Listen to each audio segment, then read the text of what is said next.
stuff. Like I have like, a very basic judo game, not great.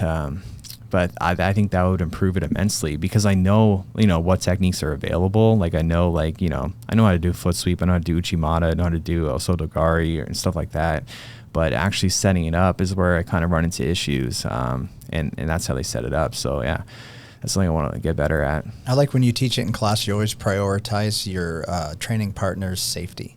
Yeah. To get them on their tippy toes before you try to do a massive throw rather than, torque their knee. Yeah, exactly. And that, because we were doing hip throws yesterday, and because, I learned so much from my experience accidentally hurting Joey, unfortunately. But we talked about this on the podcast before, but yeah, his foot was planted and I went for it anyways. I thought, I could force this, but I didn't realize what the consequences would be.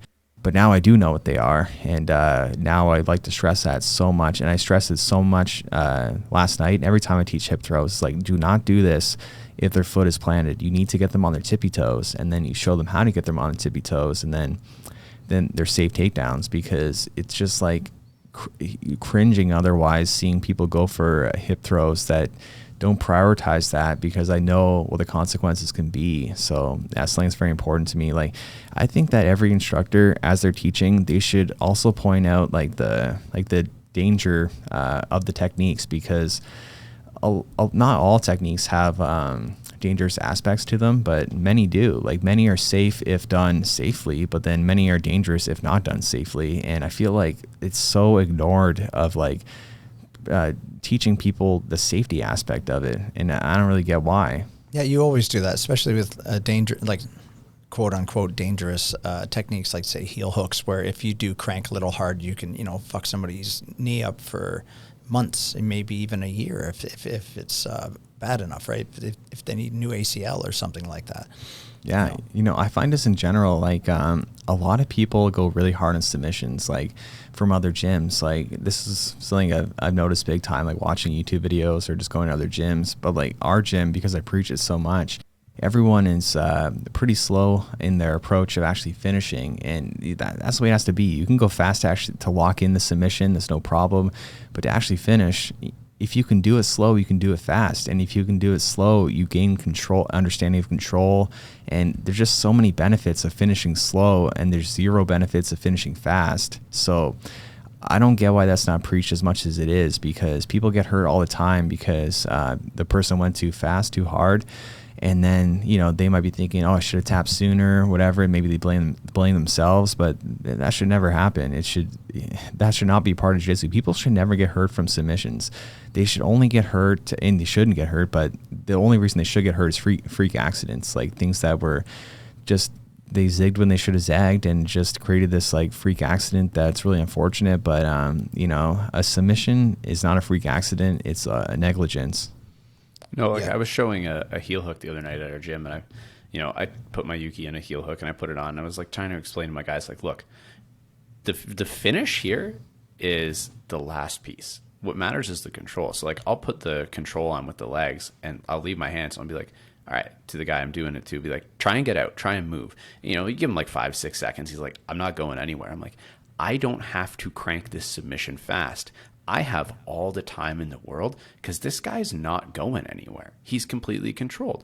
And then, it's the same thing when I have a Kimura, you pull it free and you're try and move. And they're I can't move. And you're yeah, I can finish this the slowest rotation possible. And, I really try and stress to my students, if you feel like you have to go fast or you're going to lose it, there's something wrong with your submission long before the finishing mechanic. If you feel like you can't do it slow, it means you're not doing it right.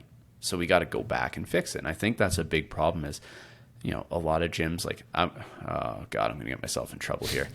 I always do this. I think a lot of gyms, don't necessarily teach the controls well of submissions. They just teach, this is how we finish. And then when their guys try and do this in rolling, because they haven't practiced the control as much, they just want the cool aspect of oh, this made him tap. They have to go fast, or they find they lose it every time they roll. I see it with guys from other gyms come in, and I see them go for an arm bar, and they're just cranking right away. But then I look, and their knees are splayed super wide, and you're yeah, of course you feel like you have to go fast. Your control is dog shit. You couldn't hold this guy for 4 seconds if you tried, if your life depended on it.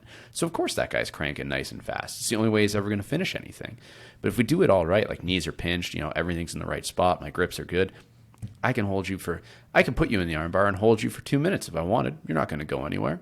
Exactly. Nice, easy finish. Because speed can kind of make up for poor technique. And that's what we want to avoid, because if you can have perfect technique, then you can do it fast with that technique. But if you have to rely on speed and other factors, you're not going to have great technique. It's actually similar to talk about it in my arm triangle video that I posted a couple weeks ago, where you don't need to squeeze to finish the choke until it's completely locked in, until you have a perfect bite and you're ready for the submission. If you squeeze first, you're going to be you're going to be wasting time and energy, and you're going to need to use other things other than a perfect bite to actually get the finish of doing all this weird stuff that people do, rotating around and getting their body far away, driving to the side this way or whatever. So you don't need to do any of that. Just have a good bite on your arm triangle and you'll be good to go. Prioritize good technique. And you don't need to do all the extra stuff. And a good example too of control, teaching you how to be better for your submissions is, last night we were doing in the kids class, we did some arm bars. It was the advanced class, and I told them go really slow and have your partner try to rotate their arm and side to side, and you need to control their wrist so that it stays pointed the same way as your hips, and then just go really slow in the submission. And a lot of them, they weren't perfect in their control at first, because normally when they go for arm bars, they just kind of do them fast. They don't crank them. We never had any problems, but they do them kind of fast, and the person taps, no injury or anything, but they're missing out on key details and technical aspects of it that they're going to gain from going slow. So over the course of that class, I could see how much better their control of the wrist was, and then they're not going to lose arm bars anymore. So that kind of stuff is just so important. Teach people how to control way more so than anything else, right? It's the same thing with leg locks or anything like that. That's what I meant earlier when I was saying I slowed everything down in the last 3 days that I've been rolling.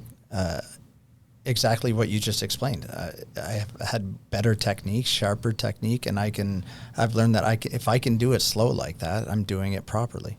Yeah, this is one thing that's interesting too. People in the Tobago camp a lot, and just people say this a lot, how my style is very relaxed until I find my opportunity, and then I'll explode more and just take advantage of it. It's time to go, right? So and then I was thinking yeah, that's my style, but why isn't everyone like that? You know what I mean? Why is that kind of a weird style? Not weird, but kind of a notable style, right?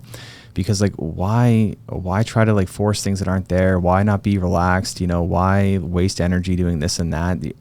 Relaxing when you're rolling makes life so much easier. You can think so much clearer, and you can find opportunities, and it's just, you can be smarter about your grips as opposed to just going crazy, right? So yeah, and I think that is something that it's really something you're experiencing now. Not that you weren't like that before, but you're gonna experience it more and more now. Why put all